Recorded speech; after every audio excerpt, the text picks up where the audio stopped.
అండి ధర్మకల్ బాక్స్ ఉంది కదండి, ఇది ఇందులో తోటకూర ఫుల్గా ఉంది. మొత్తం వంపేసుకుందాము.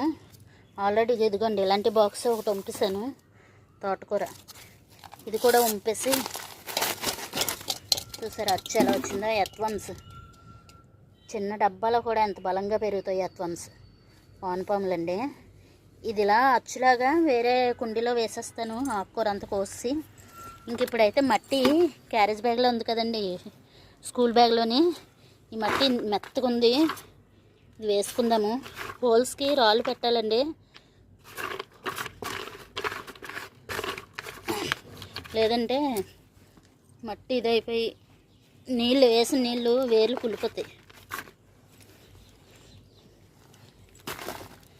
మట్టి మొత్తం వేసి ఇందులోని పాలకూర వేసుకుందాము.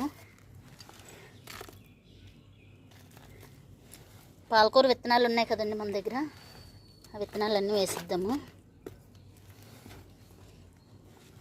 ఈ బ్యాగ్లో కూడా ఇదివరకు కంపోస్ట్ నింపాను, చెరుకు రేకులు అవి వేసి మొత్తం కంపోస్ట్ నింపేసాను.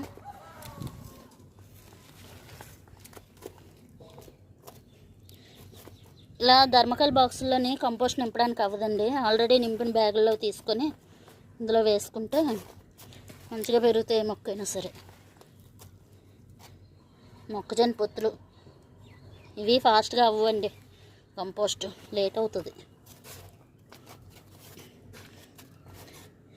వేసాను. ఇప్పుడు పాలకూర విత్తనాలు వేద్దామండి, చూపిస్తాను రండి. విత్తనాలు ఇలా హోల్స్ పెట్టుకొని, ఇదిగో విత్తనాలు ఉన్నాయి కదా, ఆల్రెడీ ఎండినవి ఉన్నాయి కదండి, అవి రాలిపోయి పడుతున్నాయి కదా, పడి మొలుస్తున్నాయి కొన్ని. ఇంక మనమే చూసి వేద్దాము. చాలా రాలిపోయి మొక్కలు వచ్చేస్తున్నాయి, కొమ్మ ఊడిపోయింది.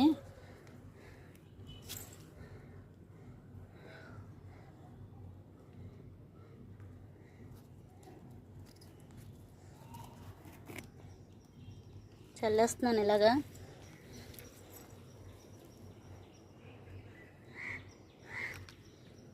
కొంచెం బాగా హెల్దీగా ఉన్న విత్తనాలు తీసుకొని వేస్తున్నానండి. పైన మట్టి కప్పిద్దాం కొంచెం అలా లైట్గా.